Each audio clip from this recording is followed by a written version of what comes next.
Assalamualaikum and good afternoon everyone. How are you today? I hope you are all okay. So let us continue our lecture.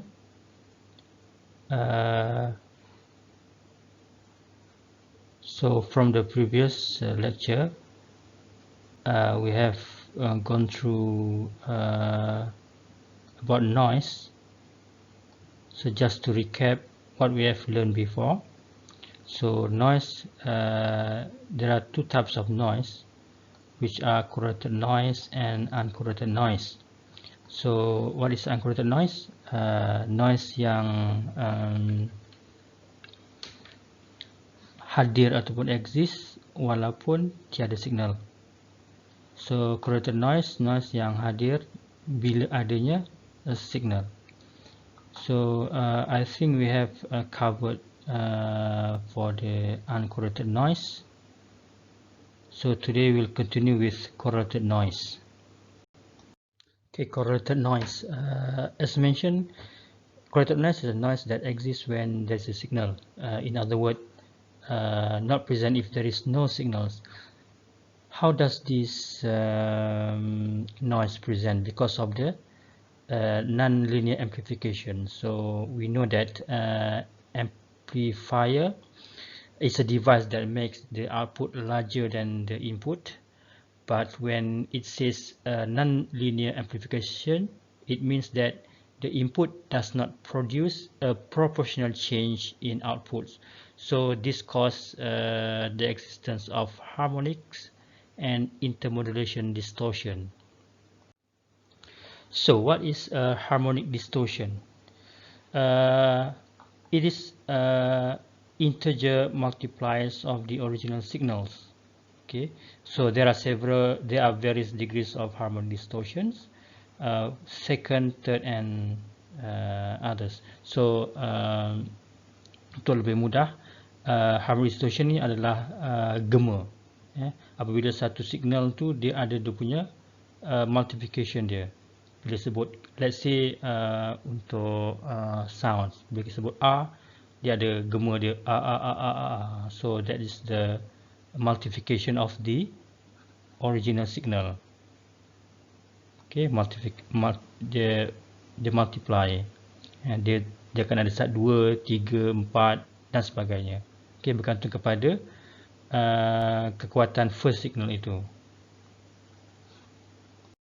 Okay, figure 4.11a, this figure shows an example of harmonic distortions.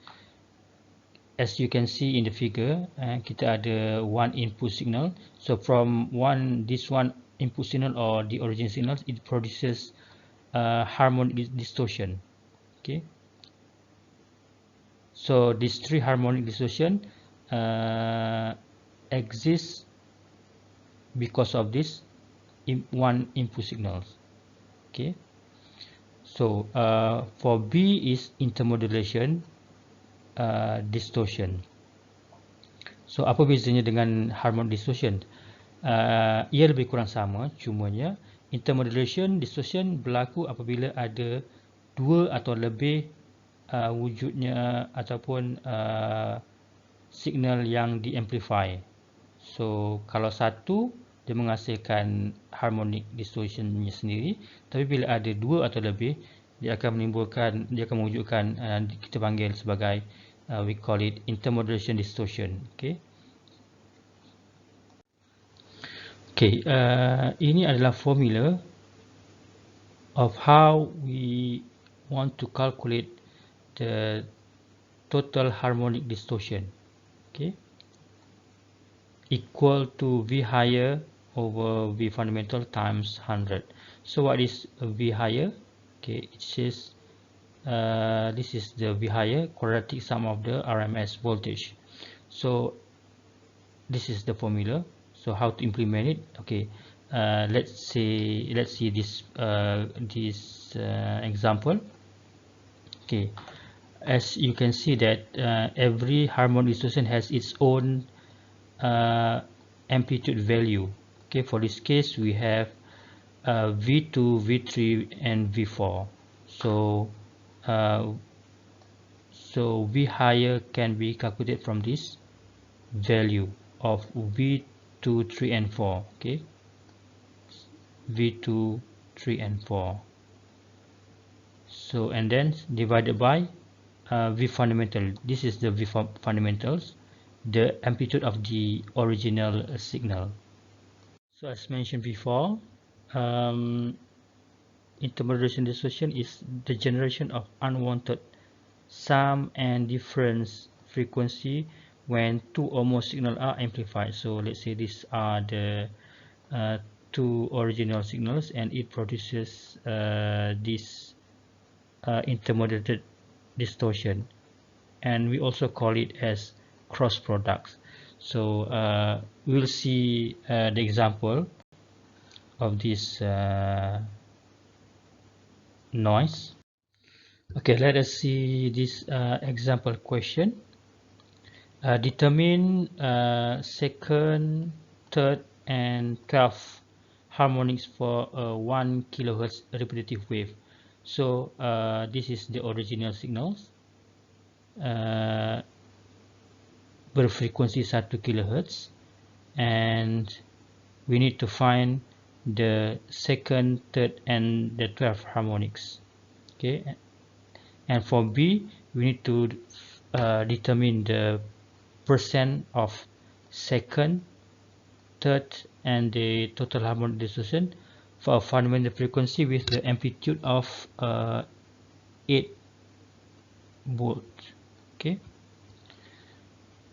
so untuk soalan ni dia punya, okay, kita tahu yang frekuensi dia ada 1 kHz untuk yang original signal, dan dia punya amplitude dia adalah 8 volt.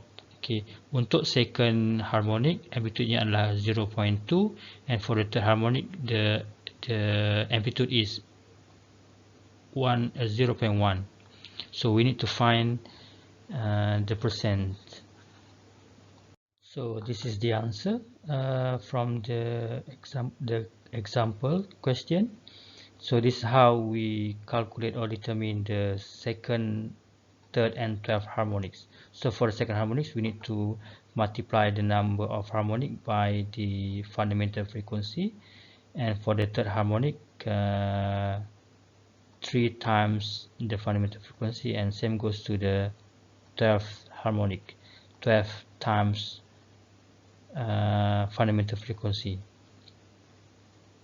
So B, it shows how to determine the percent of each order. Okay, for the second order, we need to divide the value of the amplitude value of the second order divided by, this is the amplitude value for the second harmonic, divided by the amplitude value of the original signals. So the value for the amplitude value for the second harmonic is 0.2 and divided by 8. Okay, so same goes to the percent for third order. The value of the amplitude value of the third harmonic divided by the amplitude value of the original signal. So we got the answer. So based from then we can calculate the percent of total harmonic distortions. So this is the, remember the formula to calculate the percent of total harmonic distortion. This is the amplitude value of each harmonic. So 0.2 is the amplitude value for second order, and this is 0.1 is the value of the amplitude for third order. Then we get the answer. So next example question is for the intermodulation distortion. For a nonlinear amplifier with two input frequencies 3 kHz and 8 kHz, determine first 3 harmonic present in the output of each input frequency, and also determine the cross product frequencies for values m and n of 1 and 2. Okay, this is the answer for the example. Okay, first we need to find the harmonics for the input signal or the original signal of 3 kilohertz. Okay, so let's say this is the original signal. This is the original signal for 3 kilohertz. Okay, then the second harmonics is 2 times the original frequency, which is 6. So this is the second harmonic. Then for the third harmonic, we multiply 3 by original signals. So this is the third harmonics. So this is first harmonic, this is second harmonic, and this is third harmonics. So for the M, for the original signal which has 8 kilohertz frequency, so let's say this is for the M, and this is the first harmonic. This is the first harmonic, so the frequency is 8, and for the second harmonic the frequency is 16, and for the third harmonic the frequency is 24. So let's see how we determine or calculate the cross product. So this is N set and this is M set. So the cross product is for N1, N harmonic 1 and 2, and M for harmonic 1 and 2, first and second. So as we can see here, the first we need to see for the M1, this is the M1, and we look for the N1. Okay, so the cross product for M1 and N1 is 5 kilohertz and 11 kilohertz. So next, see for the cross product of M1 and N2. Let me erase first.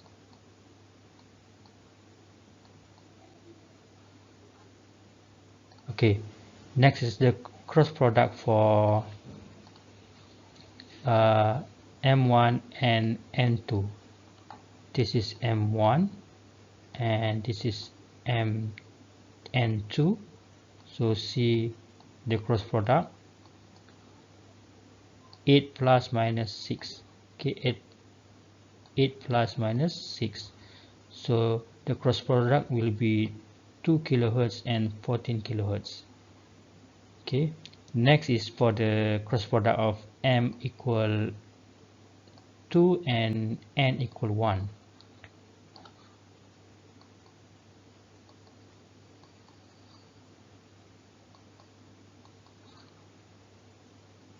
Okay, for the M2, this is M2, which is 16, and N1, this is N1. So we compare these two signals. So the product of these two signals will be the cross product is 13 kilohertz and 19 kilohertz. So what is the cross product for M2 and N2?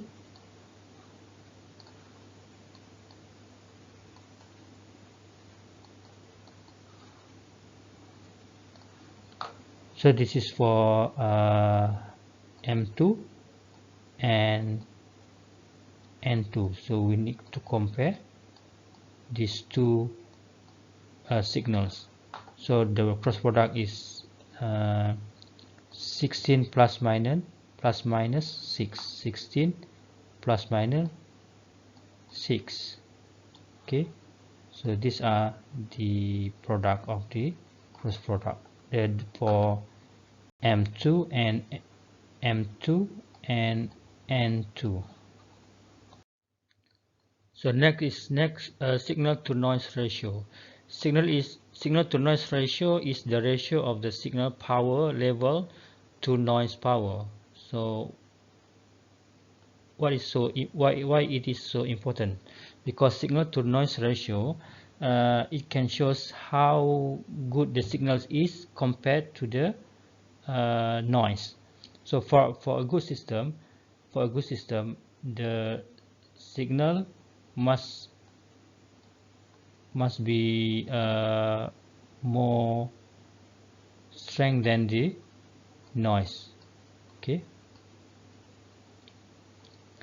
So untuk suatu sistem tu berfungsi dengan baik, signal strength must be lebih besar, sangat besar daripada noise.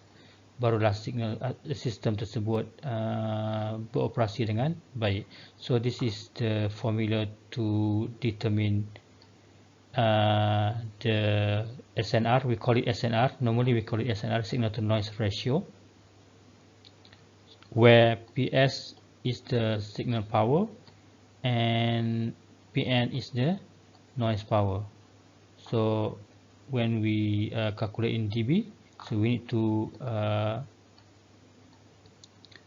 calculate it using logarithm.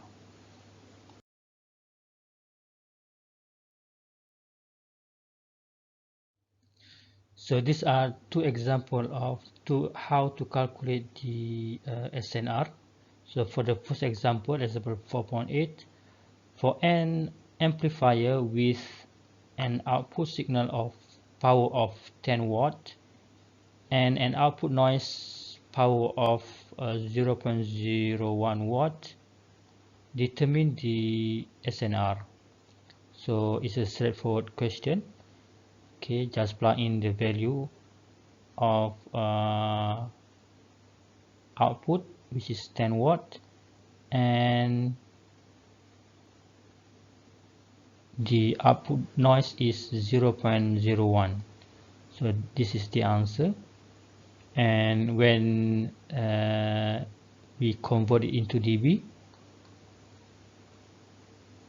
okay, the answer is 30 dB. So make sure you need to know how to compute from the unitless to the dB. Unitless means the original value of SNR. So this is the SNR in dB. So make sure you know how to compute from the original value to the dB value. So example 4.9, for an amplifier with an output signal voltage of 4 watt, an output noise voltage of 0.005 volt, and an input and output resistance of 50 ohms, determine the SNR. So this is the formula to calculate the power of signals, and this is the formula to calculate the power of noise. So since the resistance is the same value for both power and noise, so we can cancel each other. Then we get the original value of SNR 640K. Then we compute it into dB, so we get the answer. So this is also a straightforward example. So next is noise factor and noise figure. Noise factor and noise figure are figures of merit to indicate how much a signal deteriorates when it passes through a circuit or a series of circuits. So noise figure basically dia nak melihat sejauh mana output signal tu merosot berbanding dengan input. So we call it noise factor. So noise factor represented by F, and it's actually the ratio between the input SNR, this is SNR, over the output SNR. So for noise figure, we just transform it into dB. So we have to lock it. Okay. So noise figure just we transform the noise factor into dB. So for perfect noiseless circuit, F equal 1. What it means? It means that if there is no noise or noiseless, meaning that the input signal equal output signal in terms of strength. So meaning that when input equal to output, so if based on the noise factor, the value is 1 because it's the same. Input and output are the same, so it is 1. So when we transform it into dB, the value will be 0. So for ideal noiseless amplifier, a noiseless amplifier means the amplifier doesn't produce any noise, with a gain AP and input signal power level SI and an input noise power level of NI as shown in figure 4.12a. The output signal level is simply APSI and the output noise level is APNI. So this is the input and output SNR when there's no noise in the amplifier. So basically it is impossible for an amplifier doesn't produce any noise. So this is only for the perfect condition. In practical, amplifier normally produces noise. So in that case, this is the SNR for this for any amplifier that produce noise. So these are the figures which have been mentioned in the previous slides. So the first figure A, shows when there is no noise produced by the amplifier.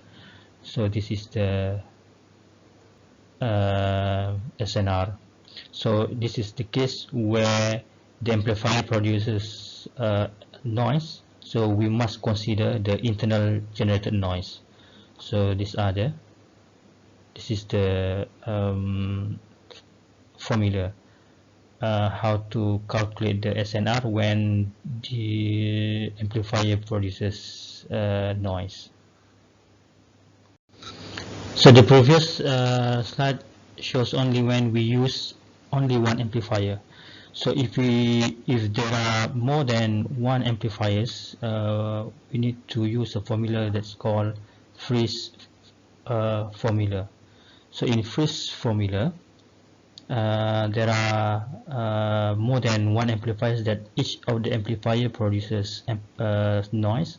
So this is how we calculate the noise factor. So for the output SNR will be equal to the input SNR plus the total noise figure. So based on the Friis formula, Ft is the total noise factor, F1, F2, F3 and so on is the noise factor for each amplifier 1, A2, and so on. And A1, A2, and until AN is the power gain based on the amplifier 1, 2 until N. Just bear in your mind that when you want to use this Friis formula, you need to change all the noise factor. You need change unit of all noise factor and power gains, power gain A to unitless. Okay. So let us see an example. Example 4.10. The input signal to a telecommunication receiver consists of 100 microwatt of signal power and 1 microwatt of noise power. The receiver contributes an additional 80 microwatt of noise, represented by ND, and has a power gain of 20 dB. Compute the SNR, the input SNR, the output SNR, and the receiver's noise figure. So this is how we calculate the SNR, where the input signal power divided by the input noise power. So when we divide that, meaning that the watt unit will be cancelled out each other, so that's why it means unitless. And then we compute the input SNR into dB. This value we put it here, and we got the value of dB by using logarithm. So B, this is how we compute the output SNR. So to calculate the output SNR, first we need to calculate the output noise and the output signal separately. First we calculate the output noise. So to calculate the output noise, we need to consider the noise, the input noise, and the internal noise. Okay, so this is the value for the output noise. So for the output signal, we just multiply the input signal by the amplifier power. So once we got the value of output noise and output signal, then only then we can calculate the output SNR. So this is the output SNR in dB. So this is how we calculate the noise figure.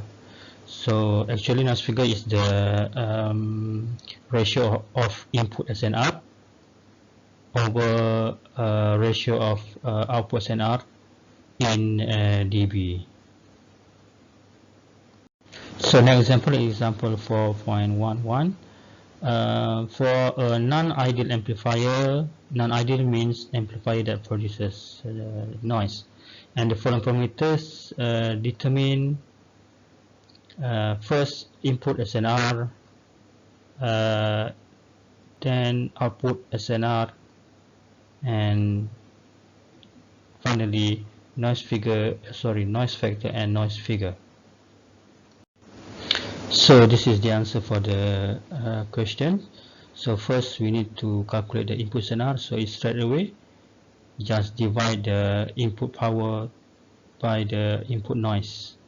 Then we compute it into dB, and then we calculate the output SNR. So same as the previous examples. To calculate the output SNR, first we need to calculate the output noise, then we calculate the output signals.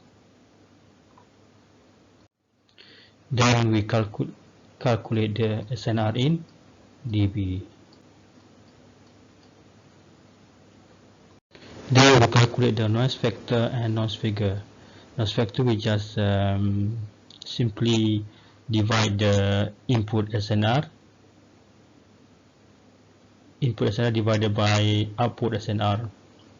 So when we got the answer, we just compute it into dB. So another example is where there is more than one amplifier. So for 3 cascaded amplifier stages, each with noise figure of 3 dB and power gains of 10 dB, determine the total noise figure. So when there is more than one amplifier, we need to use the Friis formula. So first, what we need to do, we need to change our noise figure and power gain into unitless. So how to do it? So the power gain is 10. Power gain is 10 dB. So we need to change this into unitless. So this is the answer for power in dB when we change into unitless. So how we get this? So basically, the base formula is 10 log x equal 10 dB. So this is the 10 dB. Actually, is the power in dB. So x equal 10 over 10,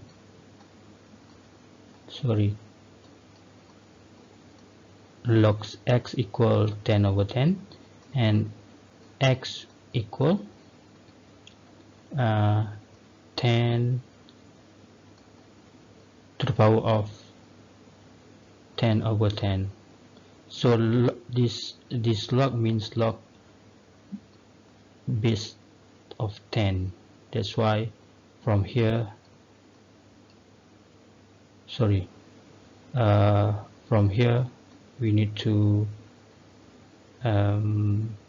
change it to this 10 to the power of 10 over 10, and then we need to calculate the noise we need to change the noise factor into unitless. Same process as for power gain. So then once we have change from the dB value to unitless, then we plug in into the Friis formula. So we just apply or plug in the value into the Friis formula, and then we got the answer. So for the total noise figure, we just log or change this value into dB. So next is equivalent noise temperature, or TE. The noise produced from thermal agitation is directly proportional to temperature. Thermal noise can be expressed in degrees as well as watts or dBm. So basically, thermal noise temperature ini adalah noise yang disebabkan oleh adanya haba ataupun heat. So basically, ia adalah proportional to temperature. Maksudnya apabila temperature tu makin tinggi, so maka makin tinggilah the noise temperature ni. So basically, formula of temperature is T equal N over KB, where T is the environment temperature, N is noise power, K is Boltzmann's constant, and B is bandwidth. So basically, this is how we calculate the equivalent noise temperature, where T is the equivalent noise temperature, T is the environmental temperature, and F is noise factor. So based on this formula, we can rearrange that noise factor also can be calculated based on the equivalent noise temperature. So this is an example that relates to the noise temperature. So determine noise figure for an equivalent noise temperature of 75 K or Kelvin. B equivalent noise temperature for noise figure of 6 dB. Okay. So first we need to calculate noise factor. So we just plug in the value F equal 1 plus noise equivalent noise temperature divided by the temperature. So this is the room temperature and this is the equivalent noise temperature, which is 75 K. So make sure that the value, all the temperature value must be in Kelvin. So then we compute this noise factor, unitless noise factor, into dB. So B, we need to determine the equivalent noise temperature when the noise factor is given. So in this case, the noise figure is 6 dB. So based on the formula of noise factor equal to antilog of noise figure over 10. So at the end we got the value of 4, which is unitless, and then based on this value we just plug in to